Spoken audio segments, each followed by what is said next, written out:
가을 단풍이 물드는 화사함처럼 밝은 10월을 라디오 서울과 함께 하시길 바랍니다.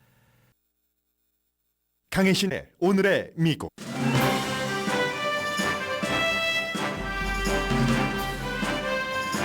메인주 볼링장과 식당에서 적어도 18명을 살해하고 13명을 다치게 한 용의자는 로버트 카드 육군 예비군 총기 교관입니다. 경찰이 추적 중입니다. 올해 미국에서 발생한 총격 사건 가운데 희생자가 가장 많은 사건입니다. 마침내 연방 하원 의원이 탄생했습니다. 의회에서도 거의 안 알려진 마이크 존슨 의원으로 그는 전형적인 보수 성향이고 트럼프 지지자입니다. 몇 명의 공화당 스타가 낙마하고 그가 당선된 가장 큰 이유는 트럼프를 방어했고 의회 내에서 적이 없기 때문입니다. 경제가 나빠질 것이다 하는 소리가 주변에 가득하지만 3분기 미국 경제는 예상보다 큰 폭으로 성장했습니다. 연방준비제도가 추가 이자율 인상을 고려할 수 있다는 얘기가 또 들립니다. 파업 중인 전미 자동차협회가 포드사와는 임시 협상을 체결했습니다. 이스라엘은 가자 북부에서 밤새 지상군 침공으로 가는 단계인 탱크 공습을 했습니다. 탱크 공격과 함께 몇 시간 동안 공습도 했다고 밝혔는데 하마스는 이스라엘 공습으로 인질 50명이 숨졌다고 밝혔습니다. 하원 의장이 탄생하고 미국 하원이 처음 한 일은 이스라엘을 지지하고 하마스를 비난하는 결의안으로 찬성 12, 반대가 10이었습니다. 유럽연합은 이스라엘 하마스 전쟁 대응 방안을 현재 논의 중입니다. 그런데 스페인 등은 팔레스타인에 공감하면서 휴전을 주장하고 독일 등은 친이스라엘 입장에서 휴전에 반대합니다. 바이든 대통령이 최근에 이슈가 되고 있는 중국과 필리핀의 남중국해 분쟁에 대해서 중국에 강하게 경고했습니다. 미국은 1951년 필리핀과 체결한 상호 방위 조약에 따라서 필리핀이 중국의 공격을 받으면 미국이 곧장 방어할 것이라고 밝혔습니다. 뇌밀 수수와 이집트 에이전트 혐의로 기소된 밥 메넨데스 연방 상원 의원에 대한 뉴저지 주민의 지지가 8%까지 내려갔습니다. 한인 앤디 김 연방 하원 의원이 메넨데스 의원 상원 자리에 도전하고 있습니다. 여러분 안녕하십니까? 오늘의 미국 강혜신입니다. 마침내 미국의 하원 의장이 탄생했습니다. 56대 하원 의장입니다. 일어날 것 같지 않았던 일이 갑자기 일어나 버렸는데 루이지아나주에서 4선 의원인 마이크 존슨 그것도 만장일치로 당선됐습니다. 공화당에서 그 전까지는 25명, 22명, 20명이 3명의 후보들에 대해서 반대표를 던졌는데 이 마이크 존슨 의원에는 한 사람도 반대표를 던지지 않았으니까 굉장히 중요하다고 볼 수 있겠죠. 앞에는 앞으로 이제 몇 년이 될 가능성이 높은 적어도 다시 이제 뭐 선출되면 또 하고 할 수도 있지만 마이크 존슨 의원이 어떤 사람인가 하는 것이 굉장히 중요하고요. 그 전에 아니 어떻게 많은 잘 알려진 동료 선배 의원들을 누르고 당선됐는가 그것도 봐야지 될 것 같고 민주당과 그 바이든 대통령의 반응 또 트럼프 전 대통령의 영향력은 지금 의회에서 어떤 것인가 이것까지를 맨 앞부분에 좀 전해드리겠습니다. 이 의원에 대해서요. 마이크 존슨이라는 의원을 저도 몰랐었고 여러분도 뭐 모르시는 분들이 뭐 루이지아나를 빼고는 당연한 것 같고 심지어 우리가 가장 잘 알고 있는 연방 상원 의원 가운데 공화당이요. 수잔 콜린스라는 여성 의원이 있잖아요. 어제까지만 하더라도 이 수잔 콜린스가 마이크 존슨이 누군지 나도 구글링을 해봐야지 알아. 이렇게 얘기를 했고요. 다른 의원들도 마찬가지입니다. 뭐 사우스다코타가 지역구인 마이크 라눈디스 이 의원은 이번 주에 나는 마이크 존슨이라는 사람 이름 처음 들었는데 이게 바로 대통령 유고 시에 부통령 다음으로 대통령 자리를 이어받을 수 있는 서열 2위의 하원 의장이 된 사람입니다. 그래서 중요한 거고요. 그러면 오히려 잘 알려지지 않았다는 게 장점이 된 겁니다. 적이 없었어요.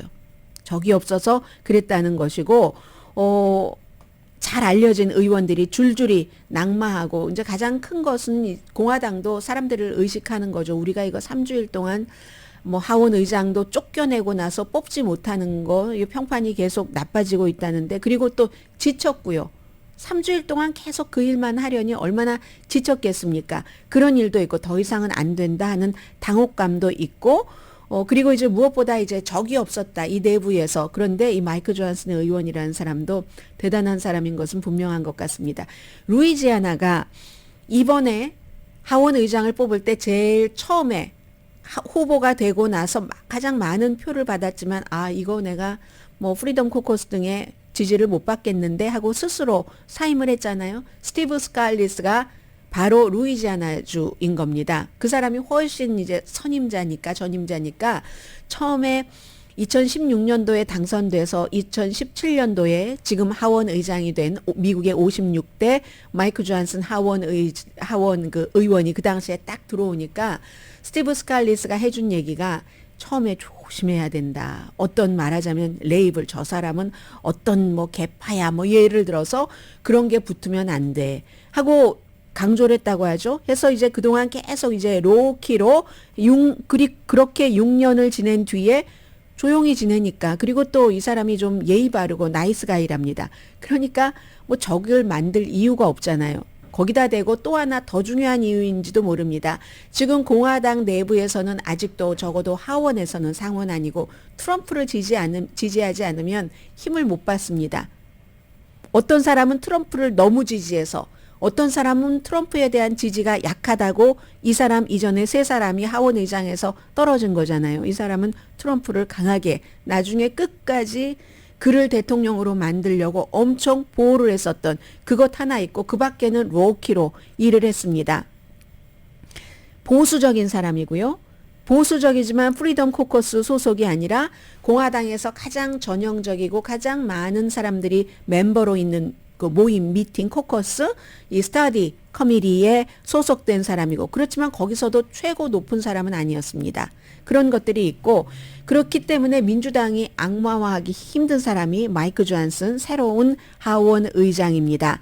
해서 중도적인 사람이 되길 원했어 라는 민주당에게는 실망을 할 수 있지만, 그렇지만 민주당의 그 하킴 제프리스 그 하원 원내대표도 일단 됐으니까 그와 초당적으로 일하겠다라고 얘기를 했고, 바이든 대통령도요, 다른 당이지만 하원 의장에게 축하하는 전화를 걸었습니다. 이건 서로 일 잘해봅시다. 뭐 이것도 통과시켜주고 이것도 통과시켜주세요 하는 그런 제스처가 되겠죠.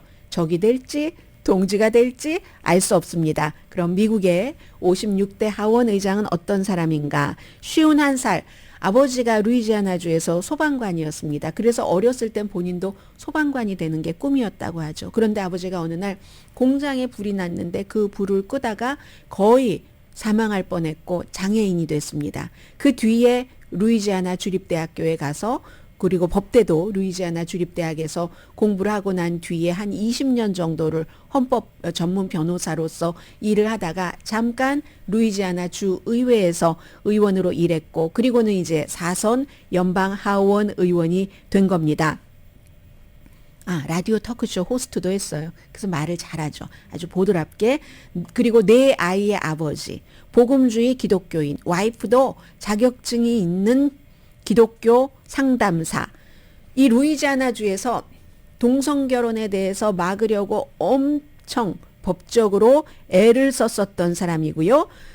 그리고 이제 전형적인 아무튼 보수주의자입니다. 큰 역할을 맡지는 않았었지만 낙태 반대, 웹사이트에 들어가 봤더니 가장 강조하는 게 낙태 반대, 종교 자유, 표현의 자유, 수정헌법 2조, 그러니까 이제 총기 소지의 권리를 보호하고, 또 무엇보다 아주 전형적입니다. 자유시장 체제를 신봉하고, 사회적으로는 굉장히 보수적인 사람입니다. 이런 사람이 막 말도 거칠게 하면 강해 보일 텐데 워낙 부드럽고 폴라이트하니까 이게 적이 안 만들어진 겁니다. 그런데요, 이 사람의 멘토가 두 사람이 있는데, 첫 번째는 앞서 말씀드린 같은 주인 루이지아나주의 스티브 스칼리스이고, 제일 처음에 이번에 하원 의장에서 스스로 물러나고만.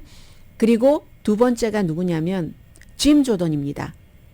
이 사람 전전에 하원 의장에서 실패한 선거에서 프리덤 코커스를 만든. 그러니까 그리고 스티브 스칼리스도 엄청나게 보수잖아요. 보수라는 것은 분명합니다. 본인도 초당적으로 그러나 일을 하겠다고 했고, 그럼 지금부터 해야지 될 일이 너무 많잖아요. 일단 연방정부 지출안이 있고, 우크라이나에 614억 달러 바이든 대통령이 이제 요청한 것. 그런데 이 사람은요, 마이크 존슨은 푸틴이 이기면 안 된다 이런 말을 해요. 그러면서도 우크라이나에 대해서 전쟁에 대해서 추가로 지원하는 것은 반대합니다. 그런데 이스라엘에 대한 지지는 합니다. 이스라엘에 대한 지원은 합니다. 그런 것. 이스라엘에 대해서 143억 달러 이민 사태 국경 이거 아주 강조한다고 했어요. 이분이 처음 이스라엘과 미국 내에서 남부 국경 지키기를 본인의 첫 번째 아젠다로 가지고 간다고 했습니다. 1,030억 달러 가자 지역의 인도주의적인 차원의 지원 91억 5천만 달러 그리고 외교 군사 지원 이건 인도태평양 대만을 생각한 거죠. 20억 달러 이런 걸 먼저 이제 해야지 되고 지금 워싱턴에서는 하원 의장 자리가 사실은 최악의 직업인데 어떻게 할 것인가. 더군다나 기금 모금이 하원 의장이 제일 중요하게 해야지 될 일입니다. 그러면서 선거철에는 막 여기저기 다니면서 그 의원들을 지원을 하죠. 그런데 워낙에 로키로 일을 했었던 사람이기 때문에 올해도 뭐 한 55만 달러 정도 모은 것 같고요. 선거 기금 모으는 데는 지금까지는 잼뱅이였습니다. 거의 지도부 측에서 볼 때는 이게 이제 어떻게 될지 모르겠고 뭐 적이 없어서 괜찮다고는 하지만 최근 몇 년 동안은 최악의 충동에 빠졌던 사람이다. 이렇게 지적하는 사람도 많습니다. 그게 트럼프 전 대통령을 대통령으로 해야지 되고 선거가 다 끝난 다음에 의사당 폭동 사건이 일어난 그 뒤에도 이제 뭐 텍사스주가 주섬주섬 특히 이제 경합주에서 뭐 조지아주를 포함한 여러 군데서 트럼프가 이겼어. 바이든이 아니야. 하고 하는 것을 막 하면서 소송하는데 앞장서서 조용하게 매너 있게 막 그 서명 같은 거 받고 다녔던 사람이 이 사람이거든요. 트럼프에게 전화 걸고 끝까지 대통령을 해야지 된다고 하고 그리고는 이제 바이든 대통령을 인증하지 않는다 하는 공화당이 내놓은 결의안 당연히 앞장서서 바이든이 아니야. 대통령이 트럼프야 하는 것.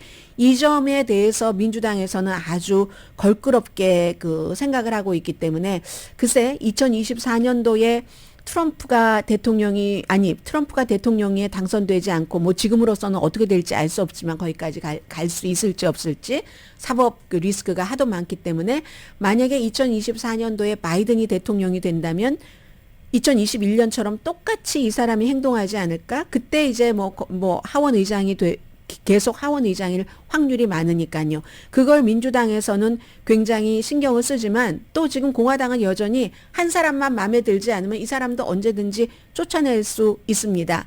케빈 맥카티도 한 사람, 맥 게이츠라는 의원에 의해서 쫓겨났기 때문에 그런 문제는 아무튼 있어요. 그래서 최근에 또 몇 주일 동안, 3주일 동안 공화당이 보여준 저렇게 일 못하는, 화합하지 못하고 하는 건 타의 추정을 불허할 정도였으니까 이건 제 얘기가 아니라 이코노미스트의 표현이었습니다. 이 사람도 민주당에서는 바이든이 대통령이 되더라도 민주당에서 누가 되더라도 아니야 라고 추진할 수 있지 않을까 하원 의장이 충분히 파워풀하니까 라고 생각하지만 그도 하원 의장 그때도 계속 하원 의장일지 아닐지도 모른다 하는 거고요.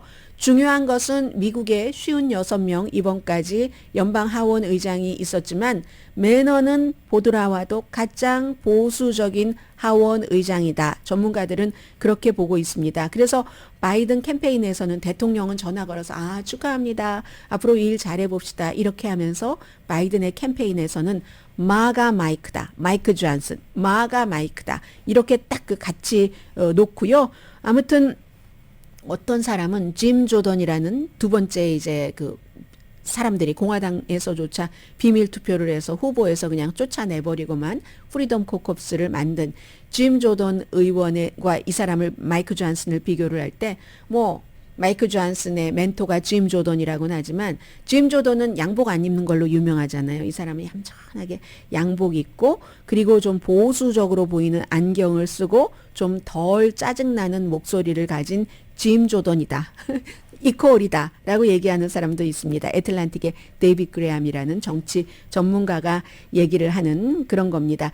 그러면 여기서 트럼프의 힘은 어땠는가? 트럼프가 짐 조던을 강하게 지지했지만 그를 만드는 데는 실패를 했습니다. 그러나 마지막에 이 마이크 존슨 바로 직전에 탐 해머라는 사람을 떨어뜨려야지 돼 하는 데는 성공을 했죠. 탐 해머는 왜냐하면 이유가 그도 보수적인 것은 보수적이지만 트럼프를 또 대체적으로 지지하지만 다만 바이든이 대통령이다 하는 것을 선언하는데 민주당과 뜻을 같이 했기 때문에 그래서 트럼프가 저 사람 안 돼 하고는 또 그 사람은 떨어졌습니다. 그리고 이제 이번에 마이크 존슨 현재까지는 뭐 트럼프 편인 것은 분명히 맞고요. 트럼프 전 대통령이 이번에 하원 의장 선출에서 보여준 힘을 보면은 적어도 9개월 전에 이제 10개월이 되겠네요. 또 3주일을 썼으니까 이번에 케빈 맥카티를 뽑을 때는 힘이 강했죠. 몇 명 이제 사람들 프리덤 코커스 같은 사람들을 움직여서 케빈 맥카티를 15번째 선거에서는 그를 하원의장으로 해줘라 해서 했습니다.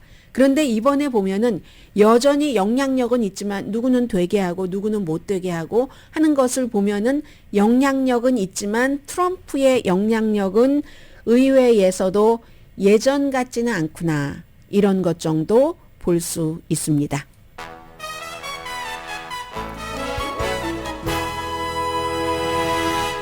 오늘의 미국은 전문가가 추천하는 이민법, 가정법 전문 재인정 종합법률 사무소, 총 20억 달러 승소, 교통사고와 상해 전문 브라이언 타필라와 CG 변호사 그룹, 코지다운 갤럭시 이불은 잠이 솔솔 오게 하는 기능성 거위털 이불로 독일과 함께 생산합니다. 코지다운 갤럭시 이불 공동 후원입니다. 하원 의장 선거를 보니까 그 모든 것을 사람의 뜻만으로 안 된다, 하늘이 만든다 하는 것을 어떻게 느낄 수 있냐면 만약에 마이크 존슨처럼 적이 없게 조용조용 매너 있게 행동을 해서 그러니까 외유 내강인 사람이잖아요. 속으로는 가장 보수적인 그 이슈 이런 것을 가지고 가는 사람이니까 쉬운 한 살이란 말씀 드렸나요? 그러니까 이제 그래서 이 사람이 하원 의장이 되는 데는 그 같은 뭐 태도 이런 것도 있었겠지만 만약에 지금처럼 22일 동안 하원 의장 한 명도 선출하지 못하고 당이 뭉치지 못한다 하는 공화당에 대한 이 같은 비난과 지침과 이런 상황이 없으면 어쩌면 개성이 없어. 정치인으로서 매력이 없어. 그거 바이든과 비슷한 거 아니야? 저렇게 매력이 없어 물에 물 탄 듯 술에 술 탄 듯 이렇게 얘기를 들었을지도 모릅니다. 모든 것들이 다 시기 뭐 이런 것들이 다 맞으니까 이렇게 마이크 존슨이라는 사람이 하원 의장이 되네요. 잠시 뒤에 메인주의 주지사가 좀 전에 기자회견을 했습니다. 올해 들어서 가장 큰 많은 사상자가 나온 대량 총격 사건이었습니다. 언론사에 따라서 다 무슨 사망자 숫자도 다른데 좀 전에 이제 주지사가 얘기하니까 그게 맞는 것 같고요. 어린이 볼링하는 그 섹션에서 총격이 시작됐고 또 육군 총격 그 강사 교관이라고 하네요.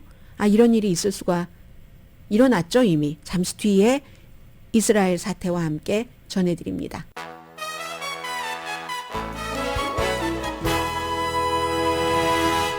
라디오 서울방송 오늘의 미국 듣고 계십니다. 지금 메인주의 볼링장과 식당에서 적어도입니다. 왜냐하면 병원에 있는 분들도 많이 계시기 때문에요. 18명이 숨진 것으로 확인이 됐고 8명은 신원도 확인이 됐습니다. 그래서 일단 8개의 살인 혐의에 대해서 기소는 됐고요. 범인의 모습이 거의 누가 보더라도 알아볼 수 있을 정도로 지금 공개가 됐습니다. 40살이고 다친 사람이 13명입니다. 그런데 이제 숨진 사람 가운데는 10대도 포함이 돼 있고요.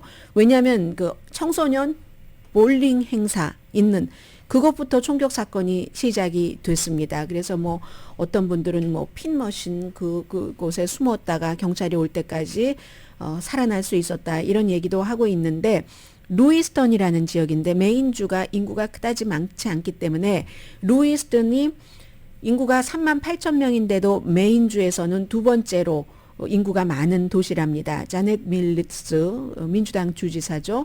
여자 주지사가 좀 전에 기자회견을 하면서 아직도 지금 그 찾고 있고요. 45%의 주민이 집에 총을 갖고 있다고 하네요. 그쪽 지역은. 뭐 아무래도 그쪽 단풍도 지금 너무 아름다워요. 사냥도 하고 메인주나 버먼트주나 전부 그렇잖아요.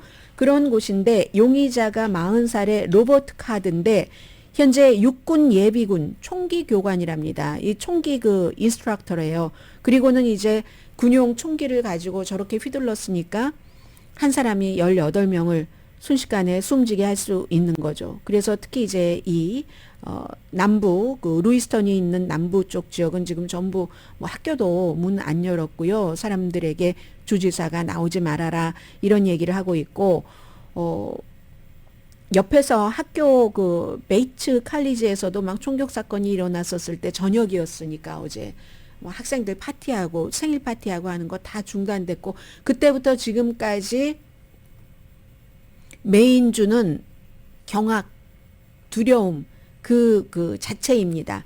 뭐 군에서 훈련을 받았고 다른 사람들을 총 쏘는 법을 가르치는 그 교관이었으니까 무장을 하고 있고 얼마나 위험합니까? 그런데 이 사람이 메인주 그 사코에 있는 방위군 기지에 총격을 가하겠다고 위협한 혐의로 올 여름에 정신질환 치료를 받았답니다.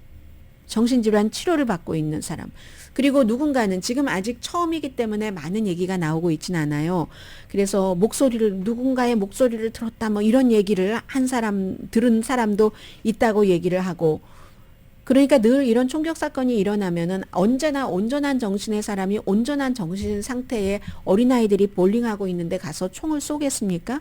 그러니까 이제 공화당에서는 총기 규제를 하면은 안 된다는 것을 맨 앞에 두고 정신이 이상한 거지. 총이 무슨 잘못이야. 사람이 잘못이지라고 얘기를 하는데 총이 없었다면 이런 일은 일어나지 않잖아요. 또 다른 반대쪽의 목소리를 들어보면은 그 현장은 뭐 말할 수 없이 참혹했습니다. 딸아이가 이제 볼링 그 행사에 참여를 하고 있으니까 11살짜리 딸을 보고는 총격 사건이 일어나니까 딸을 엄마가 이제 완전히 덮칠 수 있잖아요. 그 위에 누우면은 그렇게 해서 뭐 살아난 딸과 엄마도 있고 아무튼 이렇게 해서 올해 미국에서는 36번째 대량 총격 살상 사건이 발생을 했습니다. 적어도 용의자 빼고 4명 이상이 숨지거나 다친 사건을 대량 사건이라고 보고요. 38번이라고 하는 건 뭐 많은 계산하는 곳이 있으니까 AP통신과 USA Today가 Northwestern University와 함께 집계한 겁니다. 그래서 적어도 이 대량 총격 사건에서만 거의 200명 정도가 숨졌습니다.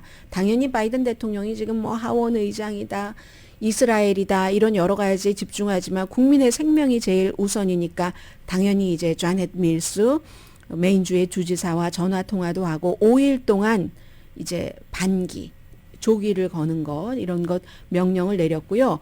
지금 어제 밤부터 지금까지 이제는 12시간이 넘었습니다. 사건이 발생하고 열심히 범인의 이름도 알고 그 전에도 이제 무슨 일 같은 것이 있어서 아마 법집행관은 이 사람을 안답니다. 용의자를. 그러니까 다 얼굴도 알고 하는 상태에서 계속 추적을 했는데도 그 안에서는 찾지를 못해서 뭐 매사추세츠라든가 옆에 주로 건너간 게 아닌가 해서 다른 주까지도 무장을 하고 있는 총을 잘 쏘는 예비군 교관이었기 때문에 용의자가 40살에 해서 지금 그 옆에 주하고도 협조를 하고 있습니다. 참 이런 일이 있는데요. 어제 보니까 내슈빌주의 총이 문제예요. 문제는 문제입니다. 내슈빌주의 경찰국장 아들이 경찰과 막 추격전을 벌이던 도중에 결국은 본인이 스스로 차 안에서 이제 총으로 쏴서 숨진 채 발견이 됐거든요. 뭐 어린 아들인 것 같아요. 내슈빌에. 그런데 뭐 이 아들과 아버지는 좀 오랫동안 좀 소원한 관계이기는 했답니다. 경찰이 이제 발견을 한 거예요. 어떤 현장이냐면 이 젊은 아들이 그 주민에게 내슈빌 누구에게 자동차를 좀 나 라이드 좀 줘 했더니 그 사람들이 거부를 했어요. 남자도 거부하고 여자도 거부를 했더니 총으로 위협하고 자동차를 절도했습니다. 그러니까 이제 경찰이 그 현장을 보고 쫓아갔죠. 쫓아가는 동안에 또 뭐 경찰을 쏘고 뭐 이렇게 하다가 창고로 도망을 쳤는데 결국은 차 안에서 이제 아버지는 그때 이미 이제 알고 있었던 것 같아요. 그 용의자가 아들이다 하는 걸. 숨진 채 발견됐습니다. 총. 아무튼 문제는 총입니다. 그런데 지금 새로 당선이 된 56대 마이크 존슨 하원 의장도 총기 소지의 권리를 너무너무 강하게 보호를 하는 사람이기 때문에 하원에서 이 총기 규제에 대해서 무슨 일이 일어날 것이라고 기대하기는 어려울 것 같습니다. 그리고 이스라엘과 하마스의 전쟁 속보를 좀 전해드리겠습니다. 이스라엘은 이제 미국이 어제 보니까 바이든 대통령 저 이스라엘에 지상군 투입 연기해달라고 하지 않았어요. 그게 이스라엘의 권한이지 저의 권한인가요? 다만 이렇게는 얘기했죠. 뭔가 인질의 목숨, 안전 같은 것에 도움이 되는 일이 있다면 뭐 그런 일들은 해야지 된다. 안전에 대해서 강조는 했죠. 그 말이 그 말 아닌가요? 아무튼 그리했고 그리고 이스라엘 내부에서도 국방부는 지금 빨리 들어가자. 항상 무기를 갖고 있고 하는 그 측에서는 강성입니다. 그런데 네타냐후는 정치인이잖아요. 말은 세게 하면서도 정치인이기 때문에 이게 여러 가지를 계산을 하느라고 늦추고 그 사이에 지금 조율이 좀 안 되는 것 같고 그러나 지상군이 들어가긴 들어가는 것처럼 보입니다. 어제 밤에는 밤새 지상군을 투입하는 전 단계인 탱크 부대를 가자 북부에 진입을 시켰습니다. 그리고 이제 빠져나왔다고 하거든요. 우리 대규모 탱크 침공이었다. 이스라엘에서 자랑스럽게 얘기를 하고 있습니다. 그리고는 7,000군데를 타겟으로 해서 공습했다. 역시 자랑스럽게 얘기를 합니다. 그러면 이 7,000군데를 며칠 사이에 공습했다고 하는 것은요. 미국과 나토 연합군이 아프가니스탄에 1년 동안에 가장 치열했었을 때 공습을 한 숫자와 맞먹는 거거든요. 그리고 지금까지 어린이들이 숨진 것은 지금 팔레스타인 보건부 측에서는 거의 이제 7,000명 숨졌고 아이들이 2,000 몇백 명 이상이다라고 얘기를 하고 있거든요. 그러면 그건 우크라이나에서 전쟁이 시작돼서 지난해 1년하고도 지금 8개월, 9개월 됐습니까? 2월 24일이었으니까 그렇게 해서 어린이가 사망한 것의 4배가 넘습니다. 불과 며칠 사이에. 그런데 우크라이나에서 어린이들이 그렇게 사망하면 러시아를 막 비난을 해요. 미국 사람들이. 이스라엘이 며칠 만에 우크라이나에서 어린이들이 전쟁통에 사망한 것에 4배를 이스라엘 사람들이 어린이를 살해했는데 죽게 했는데 아무런 비난하지 않습니다. 이스라엘은 가자 지구를 침공할 권한이 있다고 얘기합니다. 이게 다른 겁니다. 그리고 바이든 대통령도 가자 지구에서 지금 보건국이 얘기한 7,000명 이상 숨졌다고 하고 하는데 그 숫자에 대해서는 나는 확신이 없어요. 이렇게 얘기를 합니다. 모든 길은 이스라엘로 통합니다. 이스라엘이 하는 일은 다 선하고 맞는 말이고 팔레스타인이나 하마스에서 하는 것은 다 사악하다, 악마적이다 하는 게 지금 서방 세계의 대부분의 정서입니다. 그리고 이게 저는 이래서 이제 뉴욕타임스 같은 신문을 좋아하는 이유 가운데 하나인데 뉴욕타임스 주이시 신문이잖아요.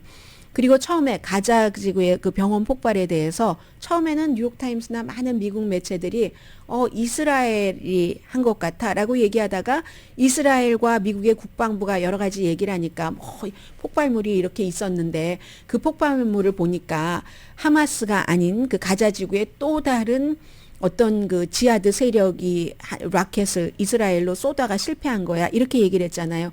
그리고 나서는 미국 언론도 뉴욕타임스를 포함해서 다 그쪽으로 돌았습니다. 그런데 오늘 아침에 또 뉴욕타임스가 정정 비슷한 보도를 했는데 그 영상 자체가 미국의 국방부가 얘기하는 영상과 이스라엘에서 얘기한 밤하늘의 어떤 발사체가 번쩍이는 그 영상은 해당 폭발 사건과 관련이 없는 것으로 확인이 됐답니다. 이렇게 말하면 이스라엘의 주장이 맞지 않다는 얘기도 되는 거예요. 아직도 모릅니다. 그리고 이것은 아마 영원히 알려지지 않을 수도 있습니다. 왜냐하면 그 영상은 이 해당 폭발과 관련이 없다는 것까지는 됐지만 그러면 가자 지구에서 또 다른 어떤 그 지하드 그룹이 그것을 했는데 실패했다는 그런 영상도 나와야 되고 하는데 그게 다 안 되거든요. 아무튼 뉴욕타임스는 이렇게 본인들은 이스라엘 편처럼 하다가 그 영상은 이스라엘에서 발표한 영상은 그 병원 폭발과 관련이 없는 왜 관련이 없는 영상을 가지고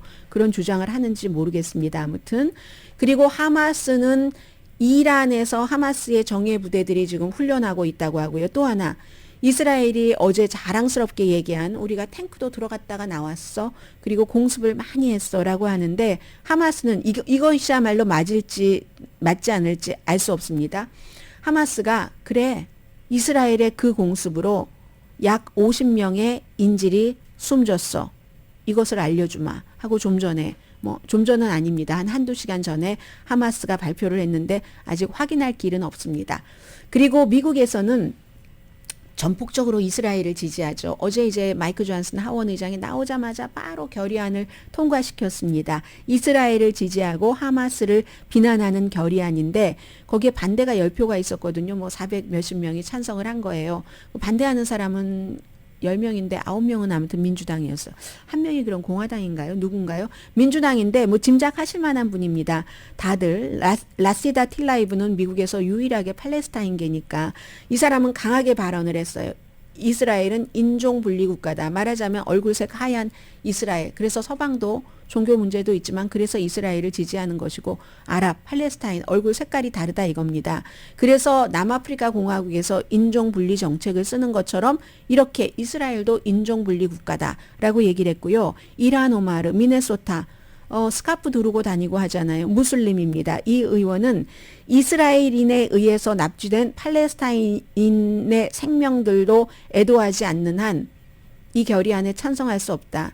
생명의 중요함은 일관돼야지 된다. 왜 이스라엘 사람이 숨지거나 이스라엘 사람이 인질로 잡혀가면은 세계가 난리를 치면서 팔레스타인 사람이 이스라엘 사람에 의해서 숨지거나 납치되면은 그게 아무 일도 아닌 것이 되느냐 이런 얘기를 했고요. 그리고 알렉산드리아 오카시오 코르테스도 마찬가지로 그러니까 휴전해야지 된다는 얘기예요. 알렉산드리아 오카시오 코르테스도 휴전해야지 된다. 또 코리 부시라는 의원이 있죠. 미주리주에 역시 휴전해야지 된다. 이런 얘기를 했습니다.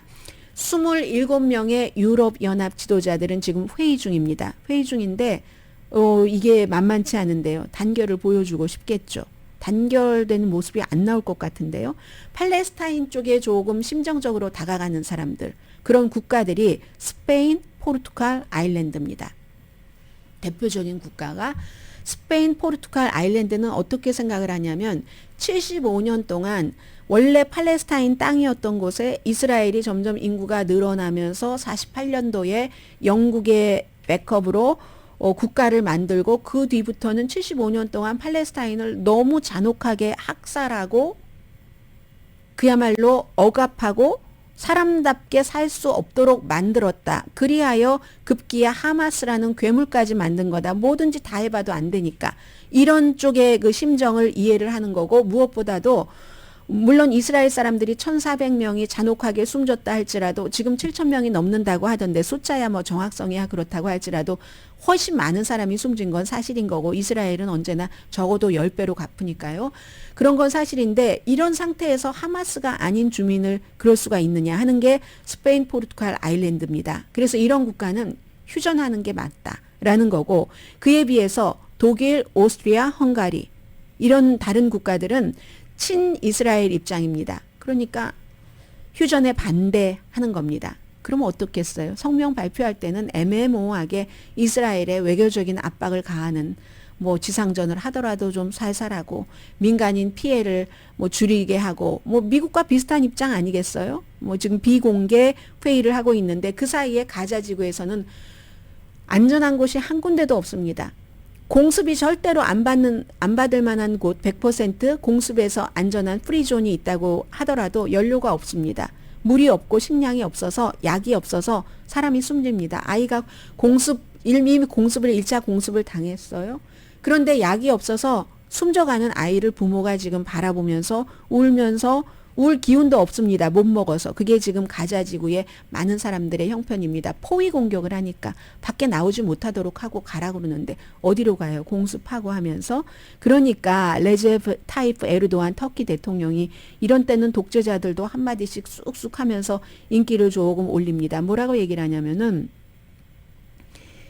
가자 지구에 대한 이스라엘의 폭격 그런데 서방이 저렇게 이스라엘 잘한다 하고 비난을 하지 않으니까 그 피가 흘린 피가 무슬림의 피이기 때문에 그렇다. 만약에 이스라엘 사람의 피라면은 저렇게 서방이 아무런 조치도 취하지 않을 수가 없다. 내가 지난달에 뉴욕에서 열린 유엔 총회에서 벤자민 네타냐후와 악수한 것이 너무 후회된다.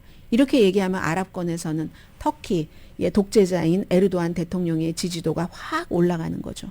잠시 뒤에 오늘 아주 중요한 경제 뉴스 있습니다. 이자율과 연관해서 전해드립니다.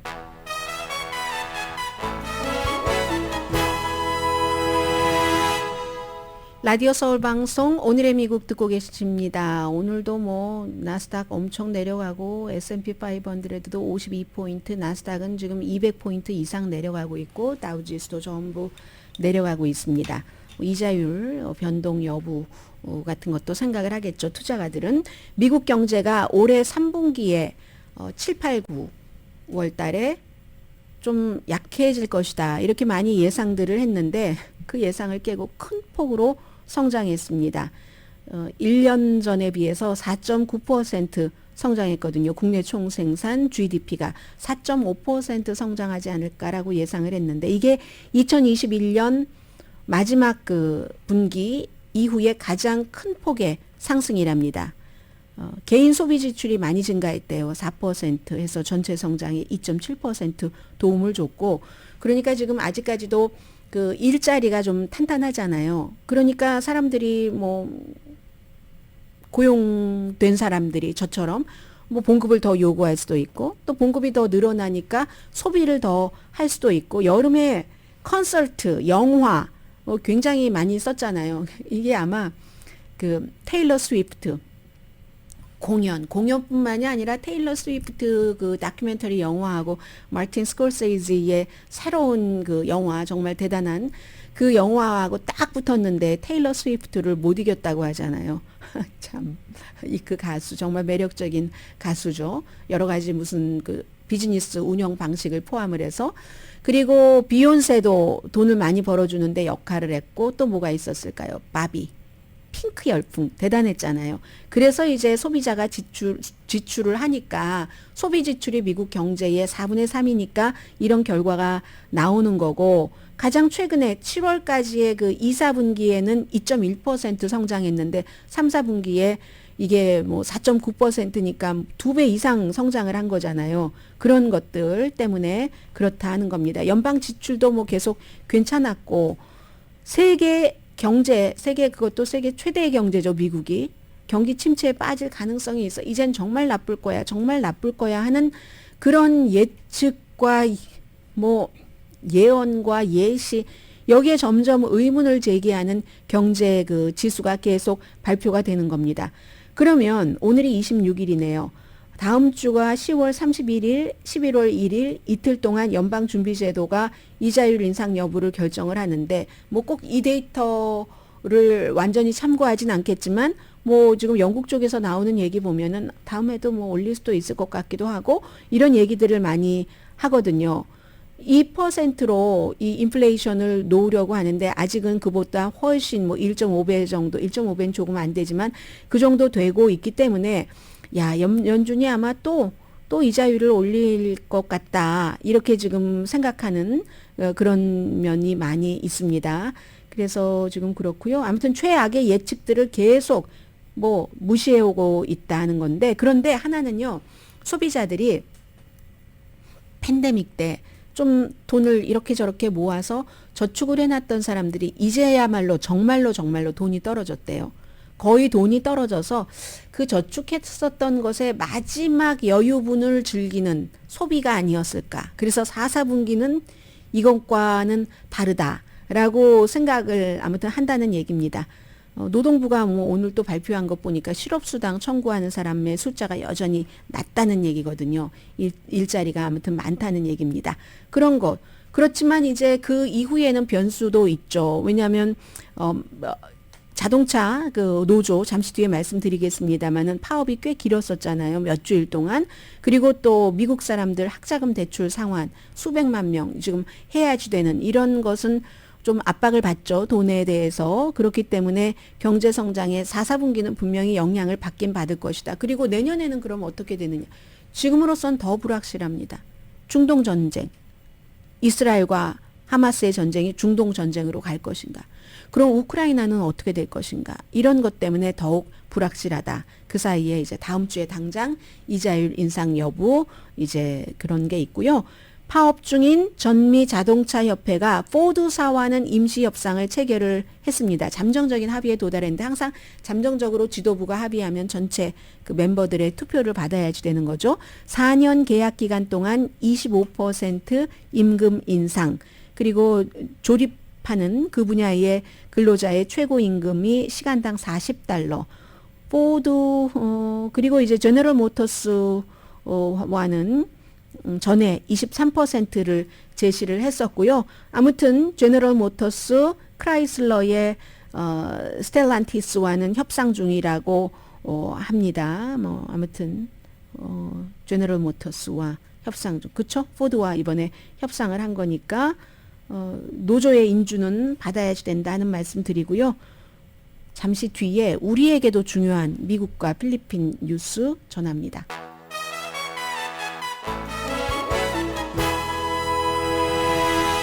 라디오 서울방송 오늘의 미국 듣고 계십니다. 바이든 대통령이 지금 여러 가지 할 일이 많은데 어제 이제 호주 총리가 와서 백악관에서 기자회견을 하는데 필리핀 얘기를 했습니다. 중국하고 이 필리핀이 중국이 남중국해에서 막 의도적으로 무슨 뭐 필리핀의 목선, 보급선이죠. 뭐 이런 것과 뭐 충돌하고 이런 문제들이 있었잖아요. 거기에 대해서 미국은 1951년도에 필리핀과 체결한 상호 방위 조약에 따라서 필리핀이 공격을 받으면 철통같이 지키고 싶다, 분명히 밝히고 싶다, 이렇게 좀 강하게 얘기를 했습니다. 왜냐하면 이제 필리핀이 뭐 예전에 미국의 식민지였었던 거 다 아시고요. 그 이후에 이제 항공기 공격을 받더라도 선박, 군대에 따른 모든 공격이 우리는 그 필리핀을 보호한다 하는 것이었습니다. 그랬더니 필리핀의 외교부의 대변인이 즉각 미국군 중국과 필리핀 사이 문제에 개입할 권리가 없다, 빠져라, 이렇게 얘기를 한 겁니다. 그러니까 아무튼 미국은 지금 대만 문제라든가 필리핀 문제라든가 여러 가지 이슈에 대해서 다 이제 미국의 이해와 아시아에서의 역할과 이런 것 때문에 보호를 하려고 하는 거고, 굉장히 중요한 동맹국이죠. 필리핀이 태평양에 완전히 뭐 잠재적인 그 인화점이잖아요. 바다의 인화점이라고 말하니까 좀 그렇긴 하네요. 그런 남중국해잖아요. 그래서 남중국해, 또 대만 다 국경을 접하고 있잖아요. 필리핀이 남중국해 있고 뭐 대만과 있고, 이러니까 당연히 전략적으로 미국에 중요할 수밖에 없는데, 이것도 필리핀에서도 대통령이 누구냐에 따라서 다릅니다. 2022년도 6월 달에 이 페르디난드 마르코스 대통령의 아들이 당선이 됐잖아요. 그리고 나서 중국에 대해서 좀 목소리를 내기 시작합니다. 그 전에 그 로드리고였고 그 두테르테 막 사람들 뭐 살해에도 대한 그 두테르테는 좀 중국과 가까웠거든요. 그래서 이제 조금 중국에 대해서 뭐 별다른 큰 얘기 안 하고 뭐 모두 다 중국에 양보하는 것처럼 하고 있는데, 정권이 바뀌니까 필리핀도 그렇고, 그러니까 미국과 협조가 돼서 미국도 우리가 필리핀을 보호할 거야, 이 정도로 얘기가 나오는 거고요. 오늘의 미국은 전문가가 추천하는 이민법 가정법 전문 제인정 종합법률사무소, 총 $20억 승소 교통사고와 상해 전문 브라이언 타필라와 CG 변호사 그룹, 코지다운 갤럭시 이불은 잠이 솔솔 오게 하는 기능성 거위털 이불로 독일과 함께 생산합니다. 코지다운 갤럭시 이불 공동폰이었습니다. 10시에 좋은 아침, 좋은 하루 방송됩니다. 밥 메넨데스 연방 상원의원이 $60만 정도를 받고 이집트에 좋은 일을 했다 해서 와이프와 같이 뇌물수수, 외국 에이전트 혐의로 기소가 됐잖아요. 뉴저지 주민의 지지도가 쭉 떨어져서 8%밖에 안 됩니다. 이 사이에 앤디 김 하원 의원은 그 자리에 도전을 하는 거고요. 71%가 이 상원 의원이 사임해야지 된다고 답했습니다. 강혜신이었습니다.